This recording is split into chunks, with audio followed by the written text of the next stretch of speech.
And I had the name Lemony Snicket from working on a book, but not from working on a book for children, and I never thought I would write for children, and I never thought there was any kind of name that I would use other than the name I was given.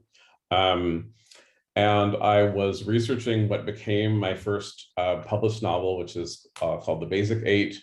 It's a mystery set in a high school. And part of what happens is that there's a murder and the media kind of runs away with it the way the media might do. And I was really interested in kind of media commentary and the narratives that are put on shocking incidents. And one of the things that I did was that I called and wrote to various right-wing organizations and asked them to mail me their materials so that I can make fun of their like media hysteria, panic creation. And I was on the phone with one of these organizations and they said, yeah, we'll mail you some stuff. What's your name? And I thought, I shouldn't give them my name. I should give them some other name. And so my brain just thought, just say something that's not your name. And I said, Lemony Snicket, which is not my name. And then there was a pause. And then during the pause, I thought, out of all the things you could have said, like all you had to say was a thing that wasn't your name. And you said instead this ridiculous phrase. And I said, there's no way that there's anyone dumb enough to believe that's your name. Like I've been found out. And instead she said, is that spelled how it sounds? And I said, yes.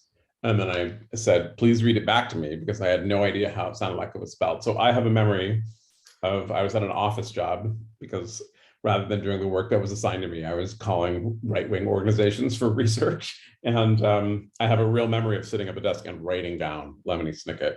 And it really cracked me up.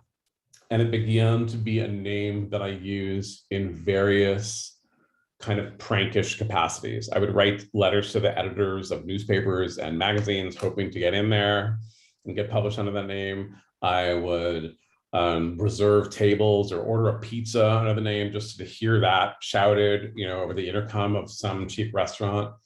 And my friend's one birthday had some Lemony Snicket business cards made, and I would give those out in bars and cafes and things like that.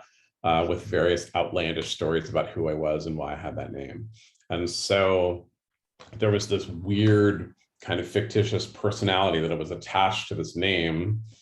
And when I started then years later writing a book for children, there was a narrator.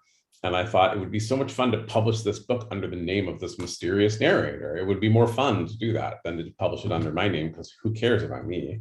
And so I had this name kind of gathering a little dust. And so I used it. And so the journey of like who Lemony Snicket is such a strange one for me, because it wasn't, as with so many other characters where I thought, who would be a good character? And I wrote it down. This kind of bumbled along in various ways of ineptitude. And I should say that it started when I was in my 20s and broke and not really knowing what I was doing. And the group of friends who like had those business cards made for me are the people who remain the most confused by what is going on. They just say like, Patrick Warburton and Jude Law have played that guy that like you made up on the phone in like 1994. How is that possible? And I say, I don't know.